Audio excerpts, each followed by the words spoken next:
Un anno di superlavoro, 7 giorni su 7 per 12 ore al giorno, nessuna sosta per il team del contact tracing al quinto piano del Dipartimento di Prevenzione. La stanza 6, il luogo dove il gruppo di lavoro coordinato dalla dottoressa Marica Battistin ha preso in carico i positivi, tracciato i contatti, attivato le misure di quarantena, svolto la sorveglianza attiva e programmato i tamponi d'uscita. Ci siamo resi conto proprio in questi giorni di aver contattato circa 58.000 persone, che per la nostra comunità è un numero elevatissimo.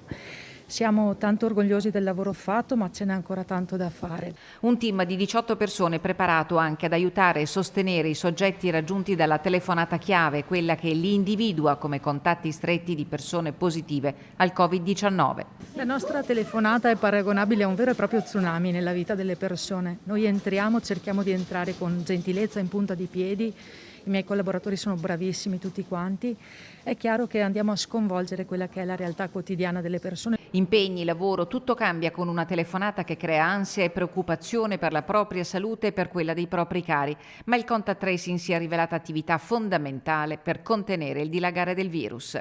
È la chiave di tutto il nostro lavoro, perché se noi riusciamo ad intercettare tutte le persone che sono venute a contatto con una persona positiva, quindi che a loro volta possono essere state contagiate, permettiamo loro di non farsi da catena di non far proseguire la catena di contagio. Un anno che è divenuto simbolo della lotta al virus attraverso gli strumenti scientifici e grazie al lavoro superbo dei professionisti dell'azienda sanitaria delle Dolomiti.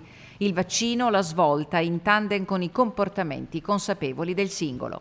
Ce la possiamo fare con una cosa che abbiamo tutti a disposizione, che è il comportamento umano, la scelta di scegliere proprio di usare una mascherina, di tenere un distanziamento sociale, di igienizzare le proprie mani qualora ci si trovi in contesti che sono poi pericolosi. Mantenere queste semplicissime regole ci permette di non contagiarci e non contagiare a nostra volta altre persone.